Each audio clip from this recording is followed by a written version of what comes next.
Hello my lovely people, চলে আসলাম আবারও নতুন একটি ব্লগ ভিডিও নিয়ে। বেশ অনেক দিন যাবত কোনো ব্লগ ভিডিও আপলোড করা হয় না। এই ভিডিওটা গ্যালারিতে পড়েছিল, তাই ভাবলাম যে চলেন আপনাদের সাথে শেয়ার করা যাক। ওই দিন একদম হঠাৎ করে প্ল্যান হলো গ্রামের বাড়ি যাব। বেশ অনেক দিন যাবত দাদি একটু অসুস্থ, তাই আব্বু আম্মু যাবে দাদিকে দেখতে। তাই ভাবলাম আমিও যাবো আব্বু আম্মুর সাথে। শাওন অফিস থেকে কোনো ছুটি পায়নি, যার কারণে ওকে আর নিতে পারিনি। আমি আর আমার মেয়ে যাচ্ছি। রাতেই হঠাৎ প্ল্যান হয়েছে, তাই তাড়াহুড়া করে রাতে কিছু জিনিস গুছিয়ে রেখেছিলাম, আর বাদবাকি সকালে গোছগাছ করে বের হয়ে পড়েছি। প্রথমেই আম্মুর বাসায় এসেছি। এখান থেকে আমার আম্মুকে আর মিমকে হেল্প করলাম গোছগাছ করতে। ভেবেছিলাম একটু সকাল সকালই রওনা দিব, বাট গোছগাছ করতে করতে অনেক লেট হয়ে গিয়েছিল। প্রায় বেলা 10টা সাড়ে 10টা বেজে গিয়েছে রওনা দিতে দিতে। আব্বুরও যাওয়ার প্ল্যান ছিল, বাট কিছু কারণের জন্য ওই দিন আব্বুর প্ল্যানটা ক্যান্সেল করতে হয়। আব্বু পরের দিন যায়। আমি, আম্মু, আমার বোন, ভাই আর ওয়াজিহা, আমরা এই কজনই গিয়েছিলাম। লাকটা ভালোই ছিল, যার কারণে গাড়িতে ওঠার সাথে সাথেই বাস ছেড়ে দিয়েছে। আমার দাদি বাড়ি ফরিদপুর জেলার ভাঙা থানায়। ঢাকা আজমপুর থেকে বাসে উঠলাম, ডাইরেক্ট বাসে চলে যাব ভাঙা। সবসময় সকালে যদি কোথাও জার্নি করা হয় তাহলে কখনোই সকালের খাবার খাওয়া হয় না। আজকেও তার ব্যতিক্রম নয়, কিন্তু আজকে একটু বেলা হয়ে গিয়েছে বের হতে হতে, যার কারণে ক্ষুধা পেয়ে গিয়েছিল। তাই গাড়িতে টুকটাক যাই উঠছিল সব কিছুই খেয়েছি। আর এই বিষয়গুলো আমার কাছে খুব ভালো লাগে, জানি না কার কেমন লাগে, বাট আমার বেশ ভালো লাগে। জার্নি করার সময় বাসে যখন টুকটাক খাবারওয়ালারা উঠে, হকাররা উঠে, তখন আমার বেশ ভালো লাগে। আমি সব কিছুই অল্প নিয়ে হলেও ট্রাই করি, সব কিছুই খাওয়া হয় মোটামুটি। আর ওই দিন তো পেটে অনেক বেশি ক্ষুধা ছিল, যার কারণে কোনো কিছুই মিস করা হয়নি। যা উঠেছে এক চাপা সব কিছুই খাওয়া হয়েছে। ফ্যামিলির সাথে কোথাও গেলে কখনোই বোরিং লাগে না, অনেক বেশি ফান করতে করতে মজা করতে করতে যাওয়া হয়। বাসে উঠতে না উঠতেই ওয়াজিহা ঘুম, কারণ যেহেতু সকাল সকাল ঘুম থেকে উঠা হয়েছে। আর এমনিতেও জার্নি করার সময় ও অনেক ঘুমায়। মাশাল্লাহ, আমার মেয়েকে নিয়ে অনেক জার্নি করেছি আমি ছোটোবেলা থেকেই। ওর কোনো প্রবলেম হয় না, একটুও বিরক্ত করে না। ও বেশ আমাদের মতো অনেক বেশি এনজয় করে। ঢাকার এই সাইডটা অনেক বেশি জ্যাম ছিল। যখন মাওয়ার সাইডে চলে আসলাম তখন ভালো ঠান্ডা ঠান্ডা বাতাস বইছিল, আর তেমন একটা জ্যাম ছিল না, যার কারণে জার্নিটা একটুও বোরিং লাগেনি। ওই দিনের ওয়েদারটা অনেক বেশি খারাপ ছিল, প্রচুর গরম পড়েছিল, বাট যেহেতু বেশি একটা জ্যামে পড়িনি, যার কারণে তেমন একটা কোনো প্রবলেম হয়নি। আমি আর আমার বোন বাসে ওঠার পর থেকে ওয়েট করছিলাম কখন ছোলাবোনা আসবে আর আমরা নিব, কারণ বাসের ছোলাবোনা আমি আমার বোন আমরা দুজনেই অনেক বেশি পছন্দ করি।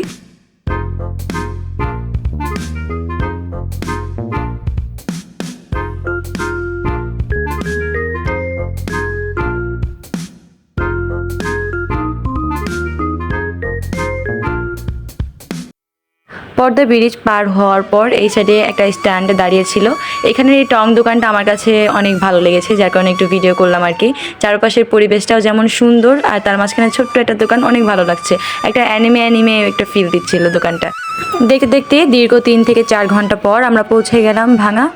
বাস থেকে নেমেই নিয়ে নিলাম একটা অটো।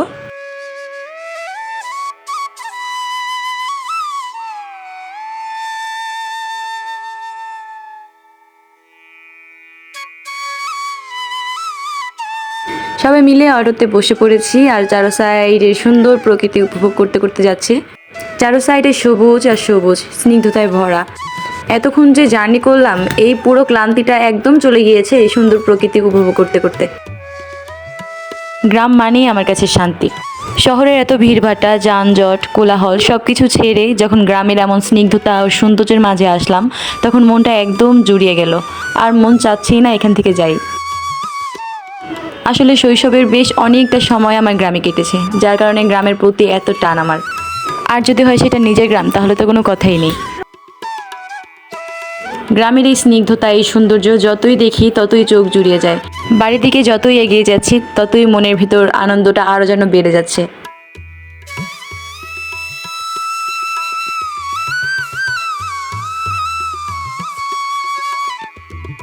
অটো থেকে নেমেই দেখি দাদি দাঁড়িয়ে আছে, আমাদের জন্য অপেক্ষায় ছিল।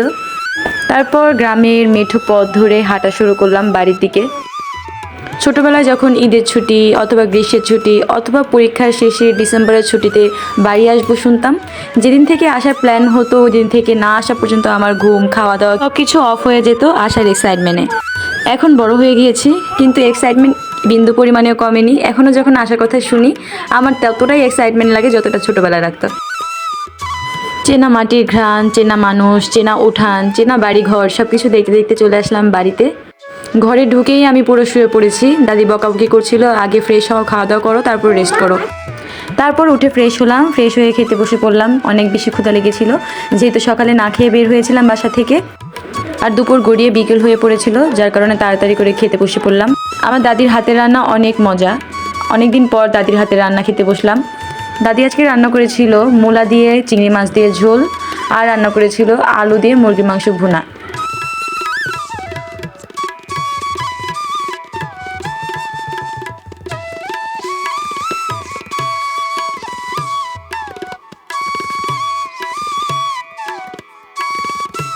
যেহেতু অনেক বেশি ক্লান্ত ছিলাম, খাওয়া দাওয়া শেষ করে একটু রেস্ট করার জন্য শুয়েছিলাম, কখন যেন ঘুমিয়ে পড়েছি। আমার বোন আবার ভিডিও করেছে। ঘুম থেকে উঠতে উঠতে রাত 8টা বেজে গিয়েছিল। উঠেই দেখি আমার ছোটোবেলার বান্ধবী এসেছে আমার সাথে দেখা করতে। ও যখন খবর পেয়েছে আমি এসেছি বাড়িতে, ও দেখা করতে এসেছে আমার সাথে। আমরা গল্প করছিলাম, এর মাঝেই টাস করে কারেন্টটা চলে গেল। আচ্ছা, যারা বলেন না যে লোডশেডিং এখন হয় না, লোডশেডিং আগে হতো, আগের দিনই ভালো ছিল, ভাই আপনারা প্লিজ গ্রামে যান প্লিজ। এত পরিমাণে কারেন্ট যায়, এত লোডশেডিংয়ের সমস্যা হয়েছে যে এই কয়দিন থাকলাম প্রত্যেকটা দিনই, বিশেষ করে রাতে 4-5 বার কারেন্ট যায়। এমনকি সারা রাতও কারেন্ট নেই, সকালে ভোরবেলায় কারেন্ট আসে, এই অবস্থা। দাদি আমার হাতের কফি খেতে চেয়েছিল, তাই সবার জন্য কফি বানালাম। কফি খেয়ে তারপরে যাচ্ছি সবার সাথে দেখা করতে। বাড়িতে আসার পরে ঘর থেকে বের হওয়াই হয়নি। আর এখন যেহেতু কারেন্ট নেই, ভাবলাম সবার সাথে যেয়ে দেখা করে আসি। আমাদের ছোট্ট একটা গ্রাম, হাতে গোনা কয়েকটা ঘর বাড়ি, সবার সাথে সবার বন্ডিং, সবার সাথে সবার সম্পর্ক অনেক ভালো। অনেক দিন পর সবার সাথে দেখা হয়ে অনেক ভালো লাগলো। আড্ডা ফাড্ডা দিয়ে চলে আসলাম বাসায়। ওই দিন অনেক টায়ার্ড ছিলাম, যার কারণে বেশি রাত পর্যন্ত আড্ডা দিইনি। বাসায় এসে খাওয়া দাওয়া করে তাড়াতাড়ি ঘুমিয়ে পড়েছিলাম। ওই দিন সারা রাতই বৃষ্টি পড়েছিল। পরের দিন ঘুম থেকে উঠে দেখি বৃষ্টি এখনও কমেনি। কতদিন পর গ্রামে গিয়েছি, ভাবলাম সবার সাথে দেখা সাক্ষাৎ করবো, বাট এই বৃষ্টি, চারো সাইডে কাদা শীতশীত একটা অবস্থা। তবুও ভালো, গ্রামে বৃষ্টি মাখার সৌন্দর্য অন্যরকম, যেটা দেখার সৌভাগ্য সবার হয় না। সকাল থেকে দুপুর পর্যন্ত বারান্দায় বসে বসে বৃষ্টি উপভোগ করছিলাম। আজকের দুপুরের মেনুতে ছিল বিলের চিংড়ি মাছ, বিলের শাপলা ভাজি, আর ছিল গাছের কাঁচকলা দিয়ে ইলিশ মাছের ঝোল।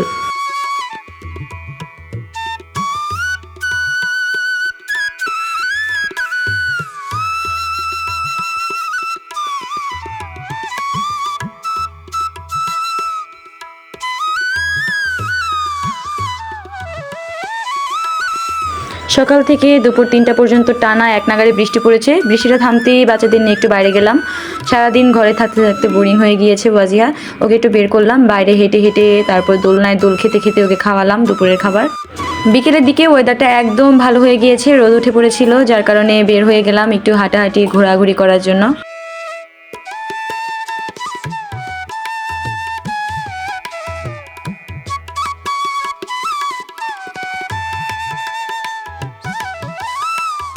বাড়িতে যেতে না যেতেই একটা বিয়ের দাওয়াত চলে আসলো।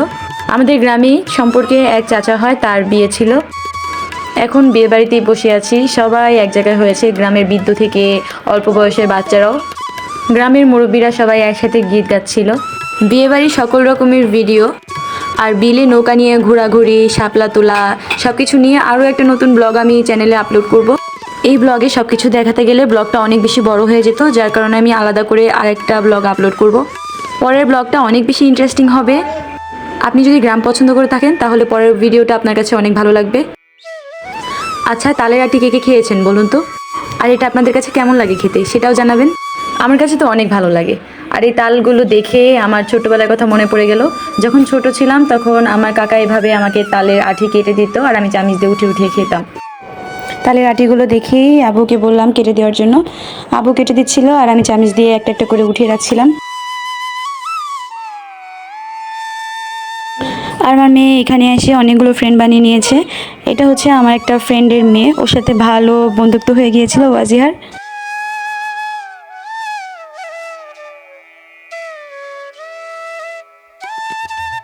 ওই দিন বিকেল থেকেই মা চাচিরা পিঠা পুলি বানানোর কাজে লেগে গিয়েছে, তাদের সাথে আমিও একটু হেল্প করছিলাম।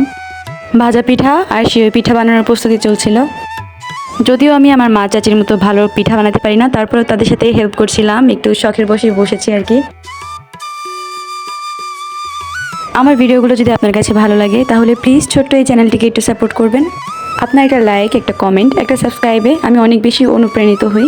নতুন নতুন ভিডিও, নতুন নতুন রেসিপি সব কিছুর জন্য অনেক বেশি আগ্রহ হয় আমার, অনেক বেশি উৎসাহিত হই।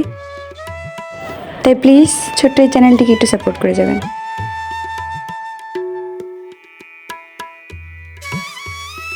পিঠা বানানো শেষ করে তারপরে খাচ্ছিলাম পিঠা আর আড্ডা দিচ্ছিলাম সবাই মিলে। অনেক ফান করলাম এই 2 দিন। কিভাবে যে 2 দিন কেটে গেল টেরই পেলাম না। কথায় আছে না, ভালো সময় তাড়াতাড়ি যায়, কথাটা আসলেই সত্য। যাই হোক, আজকের ব্লগ ছিল এই পর্যন্তই। দেখা হবে পরবর্তী ব্লগে। ততদিন ভালো থাকবেন, সুস্থ থাকবেন। আল্লাহ হাফেজ।